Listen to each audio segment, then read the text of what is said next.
Chris. Hope you're doing well, and welcome back to Popcorn Finance, the show where we discuss finance in about the time it takes to make a bag of popcorn. I'm happy to be back joining you all again, and I'm happy to be starting the month of April. And don't worry, I do not have any jokes or pranks for you today. I'm too tired for that. I'm still getting over a flu that I had over the past week, which is horrible. I don't wish that on anyone, but I'm happy to be feeling a little bit better and be able to hop back on the mic with all of you. But one thing that I am excited for is the start of a brand new series that we're going to be running here on Popcorn Finance over the next 4 weeks. And it is called the Tiny Living Series. As many of you already know, I have an obsession with tiny homes. I love them.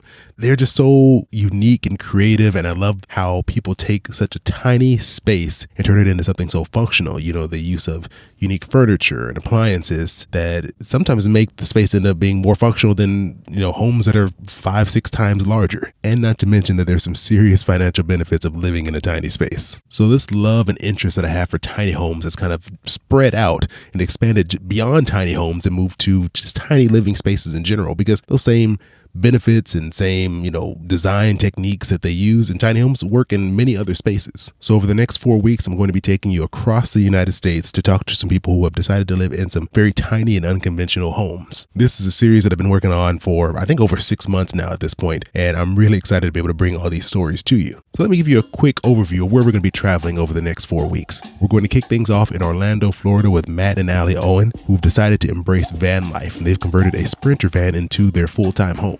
Next, we'll be traveling north to Philadelphia, Pennsylvania, where I sat with Eric Sirianni, and he told me what it was like for him and his wife to move into an RV full-time and call that their home. Then we'll shoot clear across the country to Phoenix, Arizona to revisit my conversation with Cassandra and Gilbert, owners of the Nest Tiny Home, and also the very first tiny home that I'd ever actually been inside of. Then we're going to leave land altogether, hit the waves, and talk to a very special surprise guest about what it was like to live on a boat, which I'm very excited for this conversation because to me, this seemed like the most difficult of all tiny living spaces. So I hope you can tell how excited I am for this tiny living series. This is just one of these passions that have developed that I had no idea that I had. And the more I look at these tiny living spaces, the more I love them. And I'm also really excited to be working again with Airbnb to bring you this series. It's always great to work with them and to have them part of what I'm doing here on Popcorn Finance. And I don't know how many of you have thought about living in a tiny, unconventional space, but it can be scary. The thought of making that big transition is big. It's huge. It's a big decision.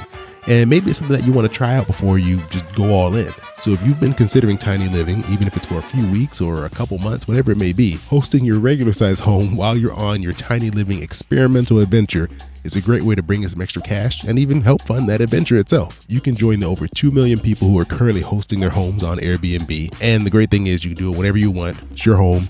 It's your rules. And if you're like me and you like free money, you can head over to popcornfinance.com/Airbnb to learn more about hosting your home on Airbnb and earn a $100 bonus when you earn your first $500 in booking value by May 31st of this year. Yeah, so when you have some time, visit popcornfinance.com/Airbnb to learn more. So I'm very excited to be starting this trip with you all, and we're going to be headed to our first destination, Orlando, Florida. Here, I'll be talking with Matt and Alli Owen from Own Your Future, right from inside of their home, aka their van. I hope you enjoy our conversation, and I'll catch up with you at the end. Coming to you live from a van. I think it's the first time I can say that we're recording in a van. I'm joined by Matt and Alli Owen from Own Your Future. How's it going? Good. Thanks for having us, Chris. We're excited to be here. Definitely. Thank you. Yeah. It is more than a van. This is your home. So I want to give it the respect. It's not just a normal van. This is Clifford. This is Clifford the van. And it's great. You've converted this. This is where you live full time now, right? Mm-hmm. Yep. Yeah. For the last 4.5 months, just about. Yeah. And I just want to get out of the way. How do you like it so far? It's been great. I would say positives and negatives to it. The size isn't what is hard. I think it's the mechanics of the van that have been hard. Like we had a breakdown in Milwaukee, and we're homeless and vanless. And so it's like in a city that you don't know. That's a little unsettling. Yeah. So, all of the pretty pictures you see on Instagram of like van life, there are those moments when you're like in this beautiful place and you're like, this is the best thing ever. But then there are these moments where you're like, crap, now I'm homeless and vanless. Like, what do I do? So pros and cons. And so, speaking of size, how big is the van itself, your living space? So we live in about 60 square feet, probably. It's about 18 feet long. But yeah, then you have the cab portion up front. So yeah, the size we live in is about 6 feet wide, and I live just a little bit longer than probably like 12 feet. So, and it feels comfortable. I'm comfortable. We're sitting in the dining area slash bedroom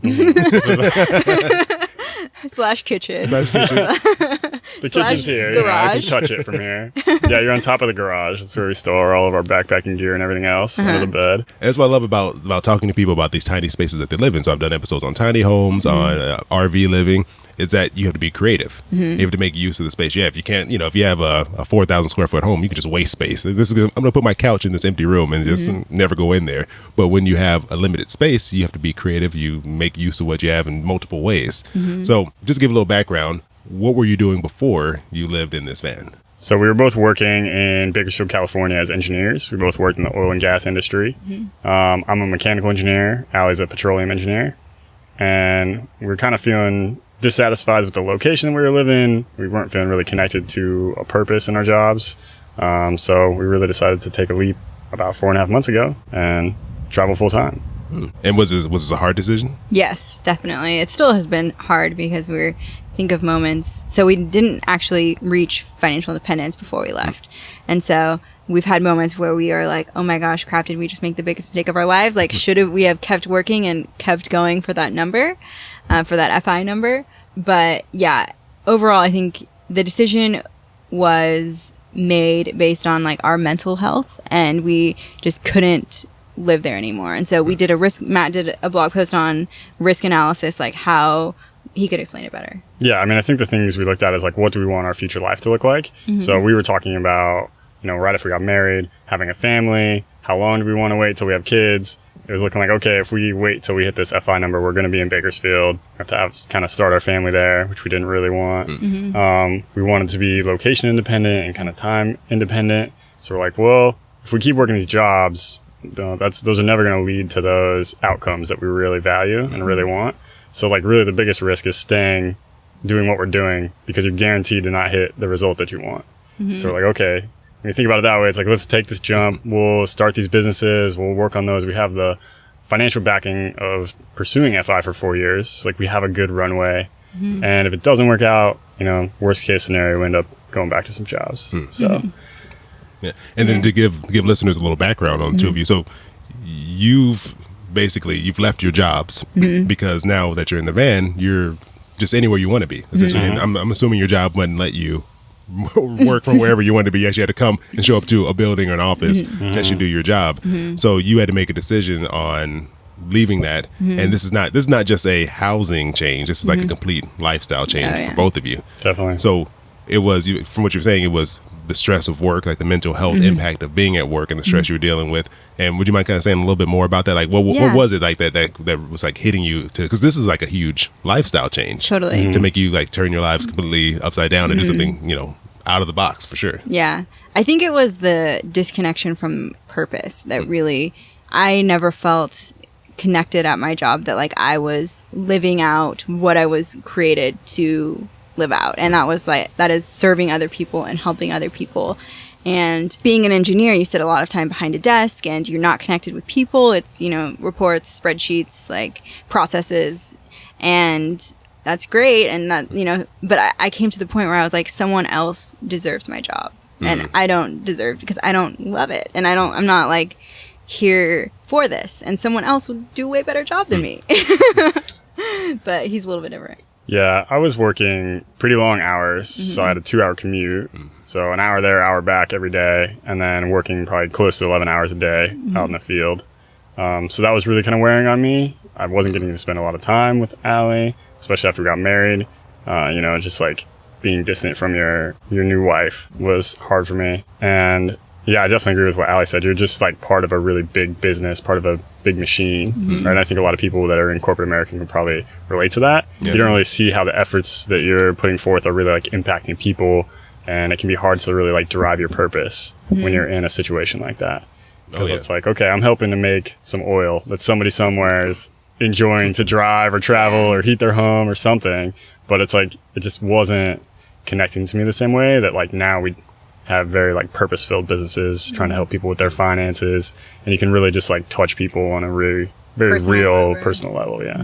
Yeah. You know, I really appreciate that. I definitely relate to that because I don't know why. It's like, I don't know what happens. 'Cause I think we're roughly about the same age. I'm 31. We're about 28. Yeah. Okay. So I'm old. I'm the old person here. So you gotta hit a point where you're like looking at your job and you're like, what, like, what is this doing? Like, you don't feel like any like value or purpose from you. Like, I'm coming here to get a paycheck. Yeah. But you just don't feel anything afterwards. It's like, you're almost like you feel like you could be doing something helpful to someone, but you're kind of stuck here.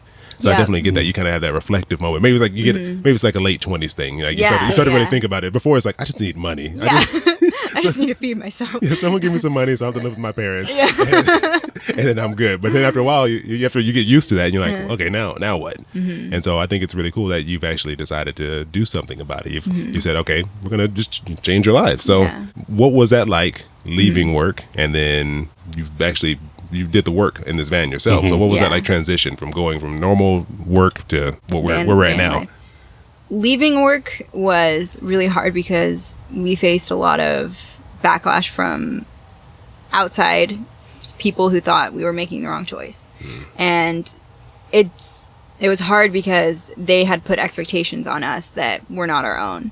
And they also had a lot of fear about us leaving our jobs. Like, they knew this American dream to be X, and we were saying no to X. And so that was scary for a lot of people. And so that was hard, but it was great because it really reinforced the idea that like we aren't living to please other people. You know, we are here to serve a higher purpose, and we are here to help others on their journey too.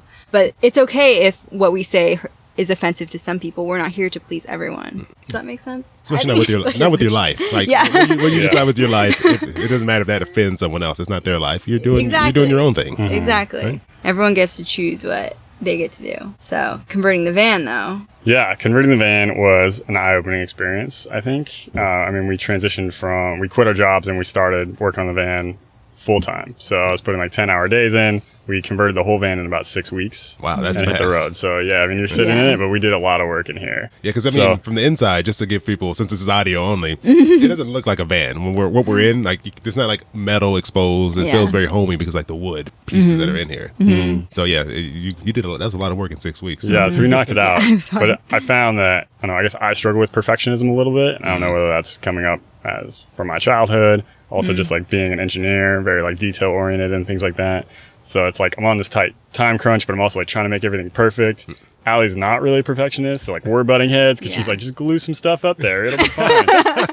I'm like, this is gonna fall apart immediately. Like, first bump, everything's gonna hit the floor. So that was actually kind of one of the bigger challenges, I think, in just our relationship, was like figuring out how to like work through that like kind of stressful time. Yeah. And as silly as that might sound, I feel like that was like one of the hardest parts. Yeah. And we were renting out our house, so we had a timeline on like when the tenants were going to move in, and we didn't reach that timeline because we gave ourselves stupidly 3 weeks. 4 Yeah, weeks. 3.5 weeks. And so then in the middle of the build, we had to move all of our stuff to my mom's house, an hour and a half away, which was like all of the tools, all of the half completed van. Like, yeah, it was definitely stressful. But it was really good for us too. It's like those hard times also. I think so, yeah. I mean, you definitely grow through the challenging times. How much stuff did you have to get rid of in order to live here in this van? A lot of stuff. Yeah. Definitely. We accumulated so much stuff, and I thought we were more minimalist than we were. But when you live in a house, you can just hide things places that you don't see. And then they just go to die there. And, you know, you have Halloween costumes from high school still in your closet. And I'm like, what? I'm never going to wear this again.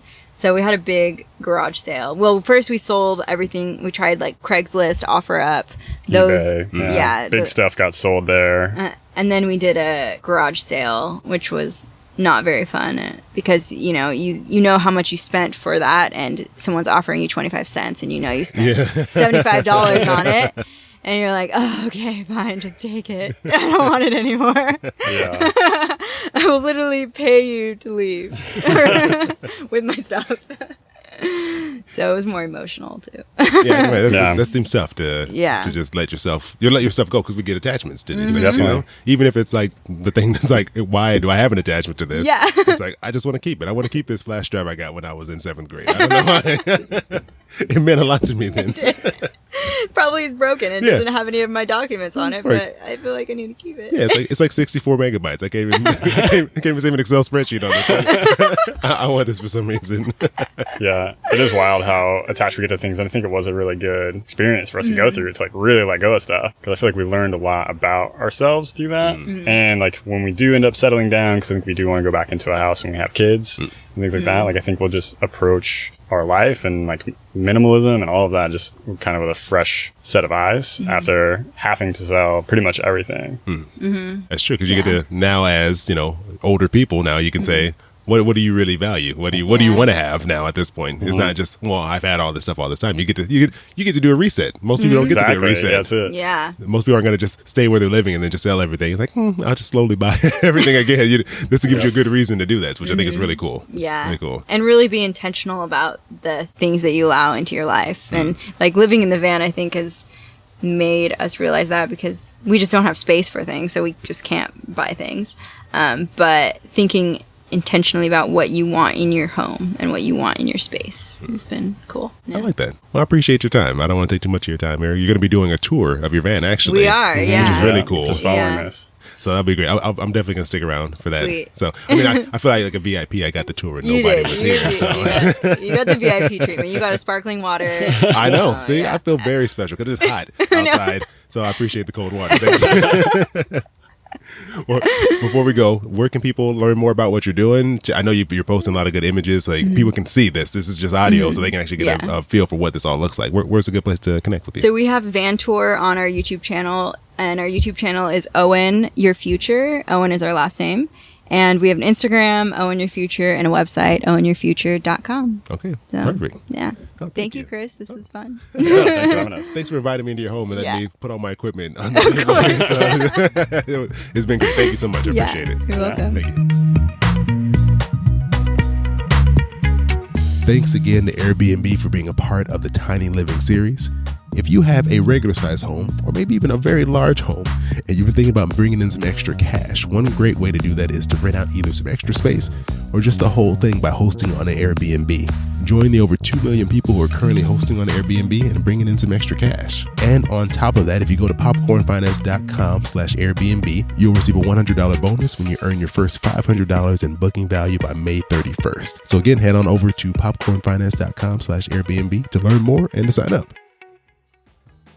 Hey, so thanks for joining me on the first stop in our Tiny Living series. And a quick update on Matt and Alli. So since the time that we actually recorded this interview that you just listened to, they've decided to give up van life, that they've moved to a more traditional home. And that phase of their lives are over and they're just looking for something different. And I don't think there's anything wrong with that. I think it's really cool that they gave themselves the opportunity to try something new, see how they liked it, and learn and grow from that and move on to whatever they feel is right for their lives next. And I think it's really cool that they've had that opportunity in their lives. So I want to say best of luck to them on whatever this next phase of their lives looks like. But I do have some really cool pictures of their van from when we did get a chance to hang out and interview inside of their place. If you head on over to popcornfinance.com/tinyliving, you can check out those pictures, and also I'll put links to what Matt and Alli are doing if you want to connect with them and learn more about what's going on in their lives. And make sure you come back next week because we're going to be heading up north to Philadelphia, Pennsylvania to check out our next tiny living space, an RV. As always, I appreciate you joining me here for another bag of popcorn. I hope you have an amazing rest of your week. Do yourself a favor and Google van life, and I'll talk to you soon. Your boy keep it poppin' like Mary Poppins.